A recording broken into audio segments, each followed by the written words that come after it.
একটা বোতাম, শুধু চাপ দিলেই প্যারাশুটটা খুলে যেত, জীবনটা হয়তো বেঁচে যেত, ফিরতে পারতেন পরিবারের কাছে। কিন্তু ফ্লাইট লেফটেন্যান্ট তৌকির তা করেনি, কারণ তিনি শুধু নিজের প্রাণ নিয়ে ভাবেননি, ভেবেছিলেন নিচে থাকা মানুষদের কথা।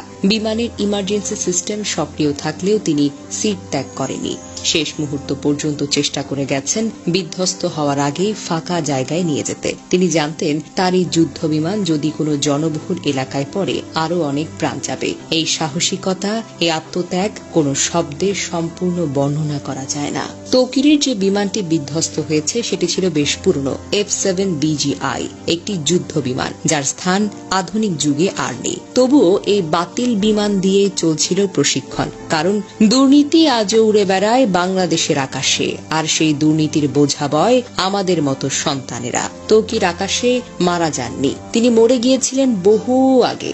যেদিন বাজেট চুরি হয়েছিল, যেদিন সিদ্ধান্ত হয়েছিল 1970 দশকের বাতিল যুদ্ধ বিমান দিয়েই হবে প্রশিক্ষণ, এই সিস্টেম তাকে দেয়নি কিছুই, না দিয়েছে সুরক্ষা, না দিয়েছে বিকল্প, না দিয়েছে আধুনিক কোনো যন্ত্রপাতি। তাকে দিয়ে গেছে কেবল ঝুঁকি, মরিচা ধরা লোহা আর নিশ্চিত মৃত্যু। তবুও তিনি পিছু হটেননি।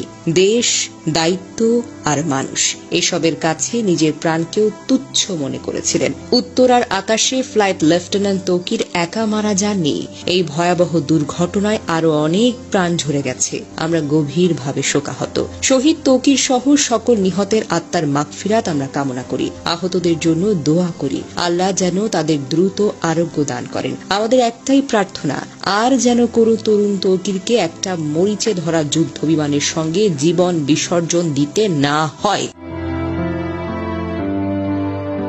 দুর্ঘটনার খবর ছড়িয়ে পড়লে বিকেল থেকে রাজশাহী নগরীর উপশহরের 3 নম্বর সেক্টরের আশ্রয় নামের ভাড়া বাড়িতে স্থানীয় বাসিন্দা ও স্বজনদের ভিড় করতে দেখা যায়। বাড়ির মালিক আতিকুল ইসলাম বলেন, ফ্লাইট লেফটেন্যান্ট তৌকির ইসলামের মা বাবা ও বোন জামাই ঢাকার উদ্দেশ্যে রওনা হওয়ার আগে তার মৃত্যুর খবর জানতেন না। পরিবারের সদস্যরা জানতেন সাগর জীবিত ও চিকিৎসাধীন রয়েছেন। তৌকির ইসলামের বড় চাচা মতিউর রহমান বলেন, ঢাকায় রওনা হওয়ার আগে তৌকিরের বাবা মাকে নিহতের খবর জানানো হয়নি। গত বছর তৌকির ইসলাম বিয়ে করেছেন। চলতি বছরের ফেব্রুয়ারি মাসে বিয়ের আনুষ্ঠানিকতা সম্পন্ন করেন। তার স্ত্রী ঢাকার ব্র্যাক ইউনিভার্সিটির একজন শিক্ষক। প্রসঙ্গত, সোমবার দুপুর 1টার পর রাজধানীর উত্তরার দুর্ঘটনায় পরে বাংলাদেশের বিমান বাহিনীর একটি প্রশিক্ষণ বিমান।